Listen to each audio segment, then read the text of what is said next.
katahimikan ay may lihim na pasan, at ako'y naiwan sa gitna ng tanungan. Hindi na umaabot ang simpleng mensahe, parang bawat salita'y may pader na kahati. Sa pagitan ng kumusta at paalam, unti-unting naligaw ang aking pangalan. Hindi ko kailangang malaman ang lahat, kung kapalit na may ikaw ang nasasaktan. Mas mabuti nang ako ang umatras kaysa maging tanika lang. Ayaw mong pasan,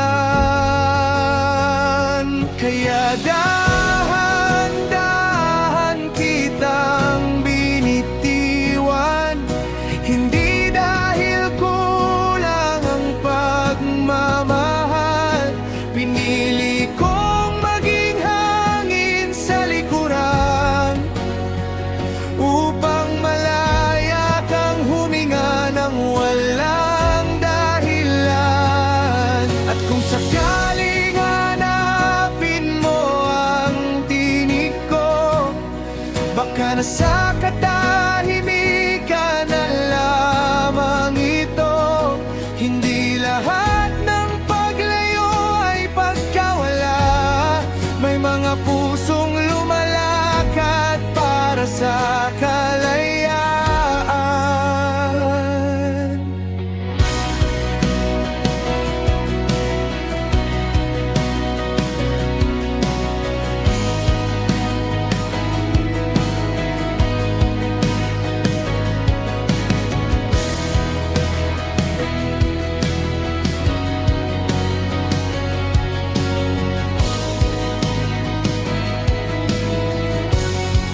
Lumabas ako upang salubungin ang hangin, baka sakaling matangay ang mga damdamin. Sa lumang kaibigan ay natagpuan ang ilaw na minsang nawala sa madilim kong tanaw. Kwento ang kahapon nang walang paninisi, mga sugat na natutong ngumiti.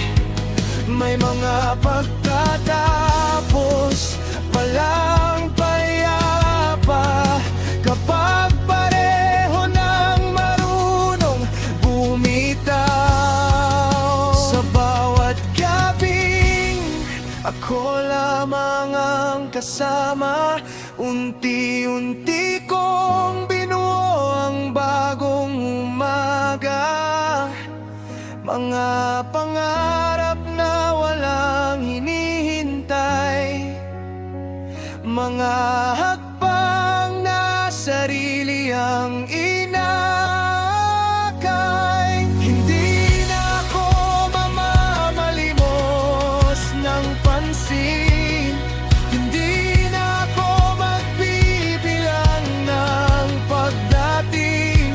Kapag ang pag-asa'y nagiging tanikala, mas mabuting putulin kaysa dalhin habang buhay. Kung muli kang kumatok sa aking pintuan, hindi ko alam kung bubuksan pa ba, dahil ang puso kong minsang naligaw, natuto nang umuwi sa sariling tahanan.